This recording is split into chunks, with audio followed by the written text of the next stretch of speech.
Hello, everyone. Happy Monday. I am so excited that you're here. My name is Janelle Villiers. I am your host of the Janelle Villiers Podcast. And if this is your first time here, go ahead and put a 1 in the comments. I love to shout out everyone who's in the comments, especially if you're a first timer. I say hello. If you are returning, go ahead and put a 2 in the comments. Hello, welcome back. Love to have you here. I am all about authorship. I love giving tips and helping people on how to become authors. How do you write the book? How do you edit the book? How do you publish the book? How do you make money from the book? All of those things. And if it's not just me, then what I love to do is I love to bring other authors on. So you guys can hear from other authors and hear about their journey and their process in writing their books. And sometimes I even have guests on who haven't written their book yet, but their story is super important to share. And so I am really grateful to have each and every single one of you on tonight because we've got a special guest. But first, let's talk about our topic. Let's bring the topic up. So today's topic is waiting for love without losing faith. Right? This is a good topic for all my ladies out there who've been waiting. Perhaps there's a couple of gentlemen too. So it's not going to be just me talking about today's topic. I have an amazing guest on with me today. She is a mother. She is a grandmother. She is a minister, and she is the author of a book I can't wait to dive into. Everybody, please, if you could stand on your feet, even if you're in your own home, please stand on your feet. Get ready. Get excited because I can't wait for you guys to meet Claudette Hutchinson.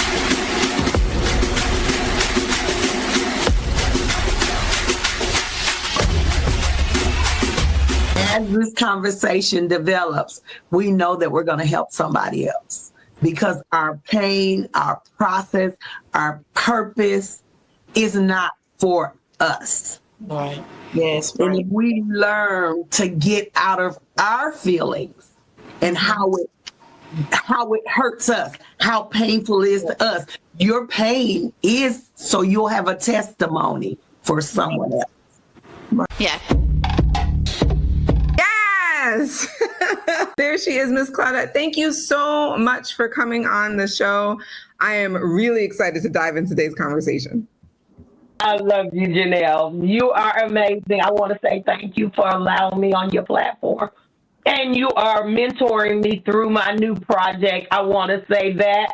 And she's amazing, y'all. So if you're writing a book, you're looking to write a book, y'all need to check her out. Well, thank you for that. And so I'm excited because the book that you wrote, Letters to a Husband from a Woman in Waiting. And if you guys don't already see it, the link to get the book is in the description, but I will put it in the chat as well because you need to get the book.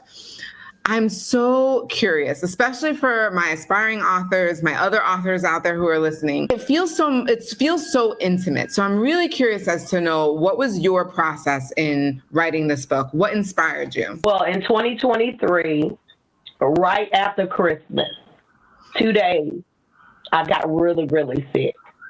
And I didn't want to go to the doctor, didn't want to go to the hospital. I thought it was just the flu. Come to find out, I had yellow jaundice, I had shingles, I had pneumonia, my blood pressure and my sugar had bottomed out, and they told my daughter if I had waited one more day, I would have passed away. Oh my God. Stayed in the hospital a few weeks, came out the hospital, I couldn't walk. I needed something to do while I'm in the bed for 6 months. And I started journaling because I was in a lot of pain, disappointed that my body had betrayed me, first thing. And then secondly, I'm doing all this stuff and now I can't do it. My kids said, no more podcast episodes, Mom, till you feel better. Stop all the interviewing, so I couldn't travel anymore. So I started journaling to heal. But as I was healing, I knew I was a wife. And I wanted my husband, so I started writing to him. So I had notepads all over the house, in the bathroom, in the kitchen, in the living room, in my granddaughter's room. And I literally, every time I had a thought, I would just write the thought down. It didn't matter if I spelled it correctly, anything. And then later on, I would collect every one of the tablets and I would go through it. And then I would start processing what I was doing. And it ended up being a book. I love that. Was there something And perhaps the message was from God, but you're doing all of this, but what was the inspiration to say, I'm going to take all of these, compile them, and then make them into a book? Literally, I had a podcast episode, and I had a husband and a wife on, and the topic that night was love is a choice. Mm-hmm. And the pastor said that the Lord told him to tell me while we're live that I need to put the letters in a book. Wow. On top of that, he gave me the name of the book. Wow. So it wasn't even God said do it. God spoke through somebody else. And right. He said the book would be healing to other women because they're not as authentic to me, or they just didn't know how to tell the story. If I'm in pain, I'm going to tell it because I've learned the secret. The devil can't use my pain against me or dark places because I tell it and I've now exposed it. Mm-hmm. So it's nothing to hide. Yeah. So once it's out there, he can't use it against me because now I'm finding a process to heal from that, to be delivered from that, and not just delivered, but really stay free. And my journaling to my husband is all about all the things that are happening with me, so he'll know my journey when he gets to me. I really, really love that. I'm so curious. Was there a particular letter or moment, maybe even in the writing process when you were journaling, that you felt the presence of God the most powerfully? It would be in the midnight hours when my daughter, my baby girl, I have 10 children. The baby girl lived with me and her daughter. And when everything was quiet and nobody was calling my name, I would feel that unction to write. And sometimes my writing to my husband really was a love letter to God.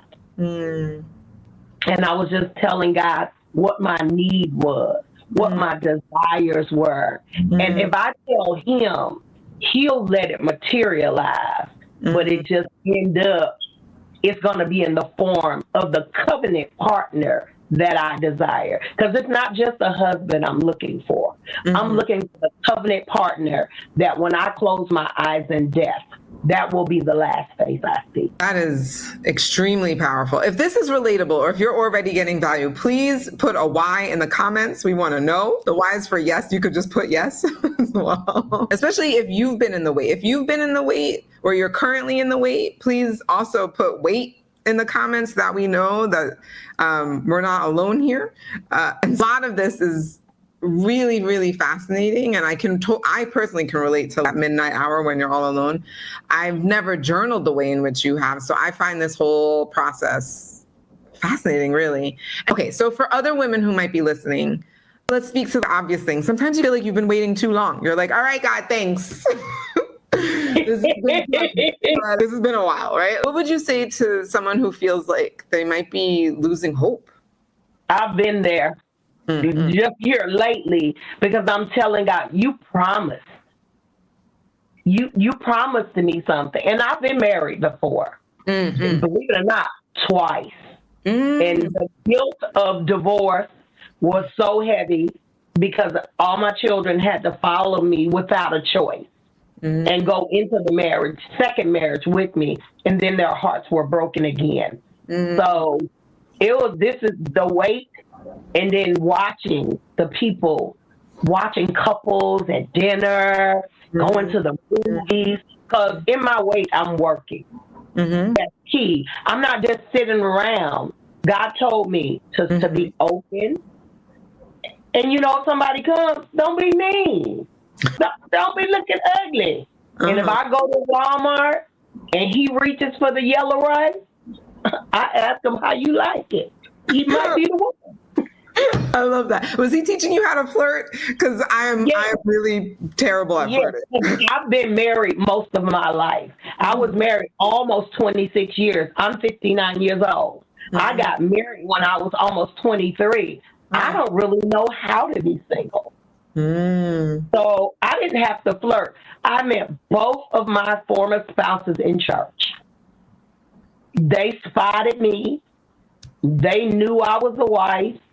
They just decided to do something different. I Well, I can also appreciate that. I also myself was married and I'm now divorced. And I remember the guilt and shame of that. And it takes a while to come out of that. Okay, so let's talk about this work, right? So you're being open, you're flirting. But I'm curious, what other preparation did you actually do? What did that look like on the day to day? I'm working on my weight, working on my health. I'm eating better, walking. I put myself in position to be found. They have in Atlanta, I've been going to some Christian abstinence where there are Christians that believe the way I do. And everybody's like, don't have sex. Well, I don't have sex. And I'm teaching young ladies why sex and intimacy is saved for marriage and making it sexy not to have sex. Because when you build that relationship and that friendship, you can kiss, you can hug, hold hands and walk, but just say something. I dress cute. I got my little hair done. I put me a little anklet on, and I'm cute when I go out. I ain't walking out on a bonnet and PJs no more. I ain't always in my sneakers, but I'm always just really classy. And a gentleman that's been watching me like for 3 years literally said the reason why he never talked to me is because he thought I was married. And I literally said to him, only a husband can spot a wife. Okay, so this sounds like a hot off the press type of thing. We need to come back to this. We're going to come back to this in a second. But I have one other question. Okay, so for the woman who's listening and she feels like she might be, what's the one truth you want her to hold on to? That you're not waiting just to get married. You're polishing yourself. You're working on yourself. You're healing old traumas. Believe it or not, I was molested 3 times as a young person. I never lived with my mother or my father. My father died in prison. My mother, biological mother, just died this past June. One of my bonus children has passed away. I've been in ministry for almost 40 years, but I've been in pain most of the 40. Not saying some things haven't been, but I've never given up hope. If you give up hope, you'll never be found. So the message clearly is don't give up hope and to continue to work on yourself as you're going along. All right. Well, then let's hear some of this hot off the press. Because I was going to ask if your future husband is sitting here right now, what's one thing you want him, I guess, and everybody who's watching, to understand about the kind of love that you were praying for? The kind of love that God has promised that I know, and this is sad, a little sad, because my children have been hurt by their biological father and their bonus dad, who I've been divorced from. They may not call him dad or pop, but I want them to have relationship because I have 8 girls. If their car breaks down, they know that they can call him. Okay. If my sons, because it's 8 girls and 2 boys, if my sons have challenges with their wife, they feel connected to if they can go and get that advice. Okay. That I may have to have knee surgery.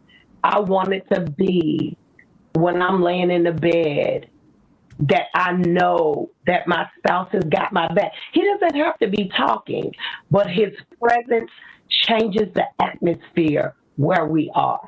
His words land and I feel safe. One of my younger daughters was talking to me. She was dating a nice gentleman, but when she brings challenges to him, she doesn't feel safe. She can't say something without him feeling rejected. I need, and God promised a secure that knows who he is, who can be strong and gentle at the same time, who can write the vision and make it plain, but include me in the vision, because at the end of the day, he is the leader. And if something happens, the sin falls on him. But he doesn't forget that I am the neck and he is the head. Hearing all of this, feeling safe. Also feeling like his presence changes the atmosphere in the room. feeling like your children can also look to depend on him to be there, whether it's for advice or an actual physical thing like changing the tires. Also, I love what you said about that he's the leader. So without vision, the people will perish, but he needs to make the vision plain, right? And make it clear. Because without making it clear, then a lot of times we as women are like, what's going on, right? That doesn't create safety because there's unclarity there. And then this idea of not only is he making it clear, but that you're included in that vision. That feeling seen by the person. Mm-hmm. And I think somebody asked me why the book is good for men. They get to peek behind the curtain and see the heart of a woman. If you really want to know how her heart beats, read my letters. And I leave space in my book. Well, after you read my letter, then you can journal your own letter. Mm-hmm, mm-hmm. And now I'm curious. Okay, one, I saw a comment from Verdi on Instagram. She wants to know does age matter? I thought, for real, age did matter. There's a gentleman, he's 10 years younger than me. And I was like, ooh. I was because I'm going to be 60 on the 21st of November. He's 49. He'll be 50. And at first I was a little nervous because I'm older, but I'm going to tell you, ain't nothing wrong with my parts. I'm at my peak for sex. And I haven't had none in years. When my husband comes, 911 probably will be outside the door because they're going to have to bring him back. I'm just saying. Because he's getting everything I've been missing. And he may even hide from me on the honeymoon because he's going to be tired. So, that's not the issue, but there are things younger men like to do, walking up mountains and all that nonsense. I'm going to walk with you, but I don't want to walk up Stone Mountain. Mm-mm-mm. So that I had a few health challenges, and I need somebody who's okay. Because I had a stroke in 2009, and I was paralyzed for 2 years, and I was bedridden. You can't tell when I walk. But if I get really exhausted, my side gets tired. Mm-hmm. So anybody I'm dating, I'm really, really honest. I had a brain aneurysm in 2018, and I have a pipeline and a coil in my brain. So that it's a slow leaking aneurysm now, but we caught it quickly. So those are the things. I'm very honest and open about my challenges because I want you to make a good choice. So the gentleman that's 10 years older than me didn't have a challenge. There's another gentleman that says he likes me. He lives a little far away. There are other things. People, just like I have a choice, they have a choice. So I'm very open, very authentic. I'm going to be me. And I can't change. I'm a boss. So that's my Achilles heel. I need a man that can tell me enough is enough without being mean. Because I used to run businesses. I write books. I have a podcast. I have a ministry called Wives in Waiting, where we teach young ladies how to move differently in the world if they've been hurt in other relationships. So I'm a busy girl. I need somebody who's very secure and who's not want me to dumb down. And most of the men that have met me, because I'm a preacher, they don't want to date me. Because I got a huge personality. When I come in the room, you know I'm there. I got a big mouth. I got a big laugh. Everybody can't take that, and I'm not everybody's flavor. So I have challenges, and dating's been really challenging for me. So I'm working on myself.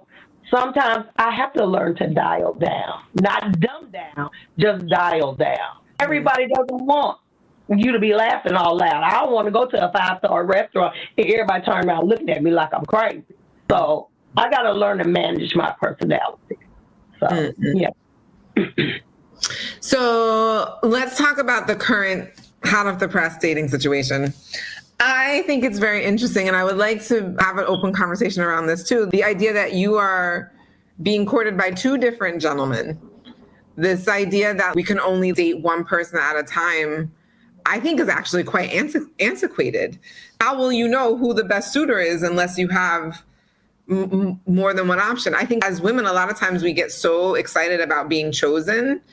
And if you only have one option presented in front of you, then you kind of put all your eggs in one basket, but you want to make it work because it's like, you're like, oh, I'm trying to, but I feel like if you're open to dating more than one person, especially at the initial stages, this courting stage, this gives everybody the best chance to put their best foot forward, and then allows you to enter into your feminine energy to do the choosing instead of the other way around. But what are your thoughts on this as you're experiencing it currently? Well, one of the gentlemen I've never met before. One I have met. The one I've met is very open, honest, very generous. The one I haven't met is very open, honest, and generous. But I have to learn to build intimacy without touching, without sexual contact. It's not that I have more than one choice.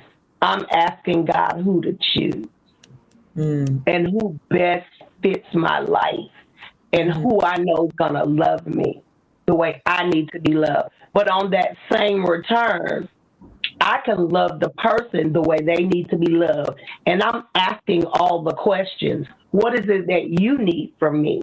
So when they answer those questions, that's the choice. It's not that I'm dating two people. It is that two people are collecting data on me because they're collecting data to see if I'm the person. So it's not that. Okay. And like I said, the other gentleman, I've never met in person.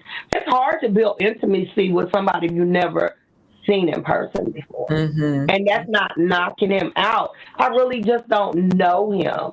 The other gentleman lives in my city. I can, if he calls, we can go to dinner. We can make more memories together. And that's what builds intimacy, making memories.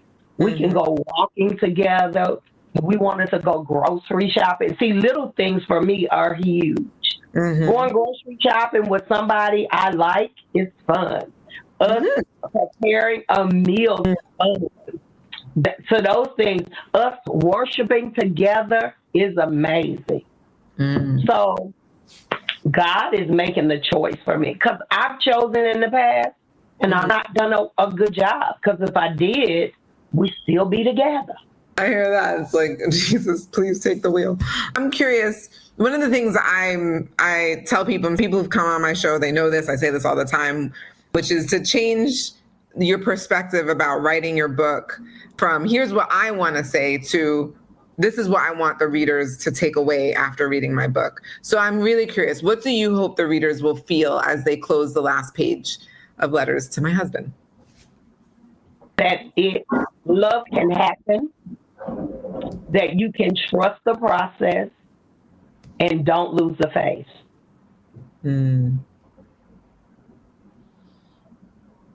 Love can happen, trust the process, and don't lose the faith. I love it. As we let that sink in, let me just open it up. Is there anyone else who has any questions for Claudette? Because now's the time.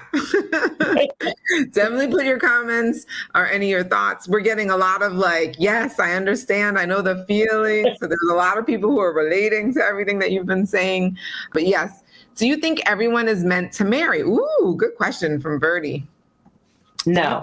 Everyone, no. No. There were eunuchs in the Bible that gave their life solely to God.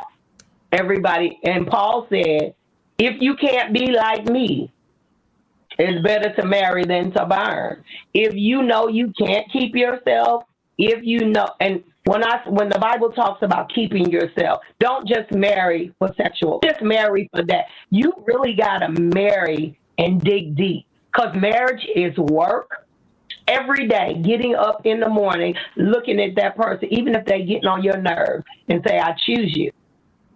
Even if I was talking to a gentleman friend that I just met a few weeks ago, and he asked me a question. If I got sick, would you stay with me? And I told him there would be no reason if we were in love that I would leave you because you're sick. But all people aren't that way. So he asked really good questions himself.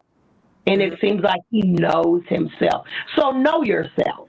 So everybody's not meant to marry. And if you just like to be by yourself all the time, why would you do that to another person. And I know people who aren't people. Me, men hate clingy girls. I'm a clingy kind of girl. If I'm sitting with you, my leg gonna be on your lap.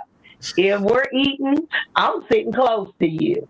If we're walking in the store, I'm gonna grab your hand. If I'm at home with my husband, he in the tub. If he ain't real dirty, I'm jumping in. Marriage isn't meant for everybody. Singleness has never been meant for me. I was born a wife and a mother, and I just have chosen not to allow my past pains and broken relationships to steal the gift that God has given. I made a choice. I love that, and can completely relate to that also. All right, finally, as we bring this in for a landing, what's next for you, Claudette? Do you have any new letters, any projects, any whispers from God about your next chapter? The second volume of letters is coming out. We're working on them now. My daughter is my editor, so I'm trying to get them ready to get them to her so she can edit my book. And the only thing about that, my daughter said, Mama, remember that I'm your daughter. Sometimes she reads my letters. She said, I want to burn my eyelashes off. Even though I'm a preacher, I'm still a girl. And my letters are a little racy. I talk about, I don't even know him, but I miss him kissing down the side of my back. Aww. I miss feeling the breath on my neck. And my daughter's like, oh, God, Mama, please. But she's my editor, so she got to forget she's my daughter. That's right, for a moment. You're a woman first. Yes, I am. I love that. I'm really looking forward to the second volume. I'm sure a lot of other people are. Guys, if you haven't already, please, please, please go and get Claudette's book. It is in the description. I'm going to put the link. Hold on, let me go get the link right now, and I'll put that in the comments for everybody to see. You can also go onto Amazon, and on Amazon, you can look up Claudette Hutchinson, and you can find the link there if this link isn't working for you right now. Claudette, thank you so, so much for coming on. Thank you so much for listening when the message was received that you needed to take those letters and turn them into a book, because you could have received the message and not have been obedient. And so I thank you for doing that. I thank you for coming on and sharing with us. And I am very much looking forward to volume 2. Well, everyone, thank you so much for coming on and joining us for another episode. I will be back here, same time, same place, 5:30 Eastern PM. And I look forward to seeing all of you then. Have a good night, everyone.